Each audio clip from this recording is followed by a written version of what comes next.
Hey guys, confession, from the beginning of my Women's Prize project, this was the book that I was most afraid to review, The Ministry of Utmost Happiness by Arundhati Roy, but I'm happy to report that although this is another one that's gotten mixed reviews, I'm in the positive camp, and I see why so many people have interpreted it as a bloated mess.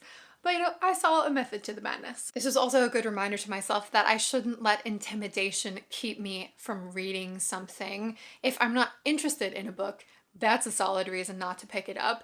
But if I am interested and I'm avoiding it because I sense that I might not get it, that's not a good reason. That comes from the fear of feeling stupid or uncomfortable. And there's nothing shameful in going outside your comfort zone and then being like, yeah, I'm in over my head.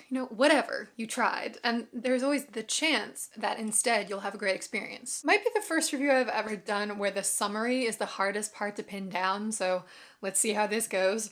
It spans decades across 20th and 21st century India and also spans regions, mostly focusing on two major storylines in Delhi's Old City and Kashmir. So we open and close in Delhi with an intersex or Hijra woman named Anjum, following her from her birth to the time she identifies herself as a woman and joins a Hijra community, and then to her leaving that community in the aftermath of trauma to live in a graveyard. And then the second storyline and the bulk of the book follows four characters, three men who all love the same woman, and all four become involved in the military conflict in Kashmir. First, don't read this book for characters. It has some good ones, especially in the Delhi sections, but for the most part, it's the type of novel where we meet hundreds of people and only get a few basic features of each before moving on to the next. Don't read it for plot either. That's all over the place. Time is nonlinear. Meaning is non-linear, it's a conglomeration of loosely connected stories. So why read it? What is it trying to do? Two main things, I think. The first is to take a panoramic look at India's national character, which is a paradoxical way to describe it because one of the main characteristics is its sprawling diversity. And yet, there are things that Roy is highlighting to be like, look, this issue, this mentality, this scenario, these things are Indian. And second, this is a war book. It's preoccupied with the narrative difficulties of portraying a confusing, devastating military conflict. Roy's in conversation with many other books, Midnight's Children by Salman Rushdie, absolutely, about the 1947 partition of India and Pakistan, similarly hectic and captures the pulse of India.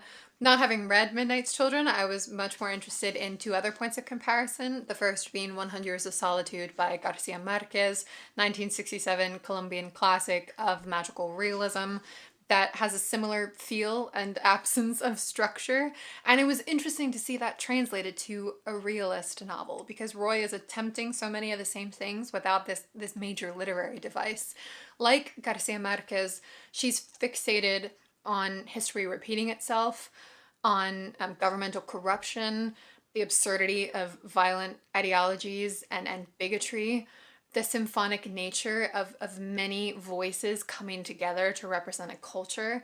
And both authors have, this rueful love for their countries. Roy's affection for India is palpable, even as she shakes her head at it and constructs brutal critiques. One of those critiques is of government-endorsed ethnic cleansing. Ethnic violence has been perpetrated by every group against every group in India, but there's special attention here to violence that's inspired by the idea that India belongs to Hindus. The traumatic event that Anjum experiences is that while she's in Gujarat, there's a Muslim purge. So some miscreants, who are unidentified officially, set fire to a train that's carrying 60 Hindus on their way to build the foundations of a temple where a mosque used to stand. So a senior cabinet member says, the burning of the train definitely looked like the work of Pakistani terrorists. And then the book goes on. The police arrested hundreds of Muslims, all auxiliary Pakistanis from their point of view, from the area around the railway station under the new terrorism law, and threw them into prison. A weaselly, unofficial spokesperson announced unofficially that every action would be met with an equal and opposite reaction. He didn't acknowledge Newton, of course, because in the prevailing climate, the officially sanctioned position was that ancient Hindus had invented all science. The reaction, if indeed that is what it was neither equal nor opposite. The killing went on for weeks and was not confined to cities alone.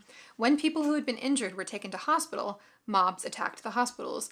The police would not recognize murder cases. They said, quite reasonably, that they needed to see the corpses. The catch was that the police were often part of the mobs, and once the mobs had finished their business, the corpses no longer resembled corpses. There's also recurring mention throughout the book of the chief minister of Gujarat, who condones this slaughter and then goes on to win many more elections, including at the national level. Some people believed he ought to be held responsible for mass murder, but his voters called him Gujarat Kalala, Gujarat's beloved. My favorite part of the book features this sweeping look at all the different protests happening at the same time in the same part of the city. It starts with an old man who does a Gandhi-style fast to protest general corruption. He gets a lot of media attention, and so other groups flock there in the hopes that they'll have their moment as well. There's another activist fasting on behalf of thousands of farmers and indigenous tribespeople whose land had been appropriated by the government to be given to a petrochemicals corporation. It was the 19th indefinite hunger strike of her career. Even though she was a good-looking woman with a spectacular plait of long hair, she was far less popular with the TV cameras than the old man. The reason for this wasn't mysterious. The Petrochemicals Corporation owned most of the television channels and advertised hugely on the others. And then it notes, 15 severely disabled people, sullen and tired from a long, hot day's begging, hovered in the dark, just outside the circle of lights, resting on their buckled backs and wasted limbs. The displaced farmers and their famous leader had displaced them from the coolest, shadiest stretch of pavement where they usually lived. So their sympathies were entirely with the petrochemicals industry. We also get descriptions of people who claim that they won't speak until Hindi is named the official language of India, and of representatives of the thousands of people who were killed or maimed in a 1984 corporate gas leak, and pictures of many other causes all clamoring for attention. Eventually we zoom in on a group of women protesting the death of their men in Kashmir. What this means is that we see how they're ignored, and that the rest of India doesn't care, immediately before transitioning into the Kashmir storyline, which represents the majority of the book. So as the reader, you get caught up in the bedlam that is this conflict, ongoing since 1988, involving many different factions of Kashmiri insurgents fighting for independence, and the Indian government troops indiscriminately killing soldiers and ordinary citizens to try to suppress these uprisings.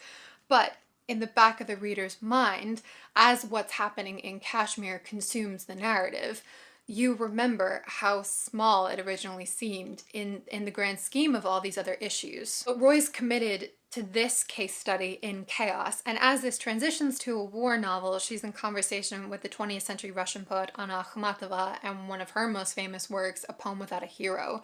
One of the main characters in here repeatedly writes in her diary, who is the hero of this story. So Akhmatova wrote that poem over decades to record the changes that she experienced in her city, St. Petersburg and then Leningrad. She witnessed the worst of the 900-day siege during World War II, when mothers would kill the family baby so that the other children could eat it and live for a few more days, like human suffering on an unimaginable scale. And when she returned to Leningrad in 1944, she described it as a terrible ghost that pretended to be my city. Kashmir, as we experience it, is a terrible ghost of itself. Over decades, it has fallen into a new pattern of existence where almost all the men disappear, presumed dead, civilians are gunned down. Occasionally, the public has a mass funeral where they wail and rail against their oppressors, and then they go back to trying to live their lives. And Roy is so gifted at illustrating both how horrific this is and how banal at this point. Death is too familiar to be an aberration. She also shows that all of this is senseless on a larger scale, but that individuals and ideological groups have reasons for what they're doing. And so it's too simplistic to say, oh, humans are irrational, violence serves no purpose. because, you know, the broader senselessness doesn't spring from an utter lack of rationality. It springs from the combination of all these competing rationalities. I was reading Regarding the Pain of Others by Susan Sontag at the same time as this, which is about how we process images of suffering that feel remote from us. And Roy comes to the same conclusion that you can't process that kind of suffering. It's too all-consuming and complex for readers to grasp. So what she's doing is something altogether more interesting. Back in the early section with Anjum, her Hijra leader used to take new community arrivals to a sound and light show at the old city's Red Fort, which was meant to chronicle the time of the olden emperors. And they made this pilgrimage because at one point during the show, there was the sound of a court eunuch giggling. The moment passed in a heartbeat, but it did not matter. What mattered was that it existed. To be present in history, even as nothing more than a chuckle, was a universe away from being absent from it, from being written out of it altogether. A chuckle, after all, could become a foothold in the sheer wall of the future. Each character's struggles might amount to no more than a chuckle, you know, or a groan, as the case may be, in this overall narrative. But they're all present and they all matter. I will say that the Anjum bookends have a lot more heart and humor than the Kashmir center. The characters are more precisely drawn, Roy's writing is especially sharp and economical, and those sections are just more memorable, and so it feels like a loss to spend so little time in that world. I thought we gained a lot in return in the Kashmir sections, but I definitely see how so many other readers have thought that this loses its way once it leaves Delhi. And I do think it's a shame that it feels kind of tacked on and tied up to return to the Delhi storyline so close to the end, but you know, those issues didn't affect my reading too much. But what really struck me about The Ministry of Utmost Happiness is what a straight up novel it is. And what I mean by that is that so many contemporary books are written in a way that's largely cinematic. The narration consciously acts like a film camera, or scenes are structured and paced like they're part of a movie. It's impossible to imagine so many books now being written the way they are without the influence of cinema. And I'm not saying that media purity is the goal or that novels shouldn't take elements from movies and vice versa, but it's just so rare in this day and age to read a novel that makes you think there's no way you could adapt this without changing everything about it. Like, it's using devices that are particular to the novel, and I just found that so refreshing. So basically, unlike all the long-listed books that were marketed as super fun and readable, which I often had to fight my way through, this one, which has been portrayed as a slog, took me 3 days. I was completely and happily immersed in it. Extra proof that taste is an individual thing, people. I do think that a relatively small subset of readers will enjoy this, but to me it's a special book. So if you liked the zany, unanchored quality of something like 100 Years of Solitude, or if you're interested in India's political landscape, I'd give it a go. I'm having that weird moment that happens at the end of some reviews where I'm like, did I even say anything worth saying? I honestly don't know. But regardless, let me know what you think about The Ministry of Utmost Happiness if you've read it or are planning on reading it, and I'll see you soon. Bye guys. Thanks for watching.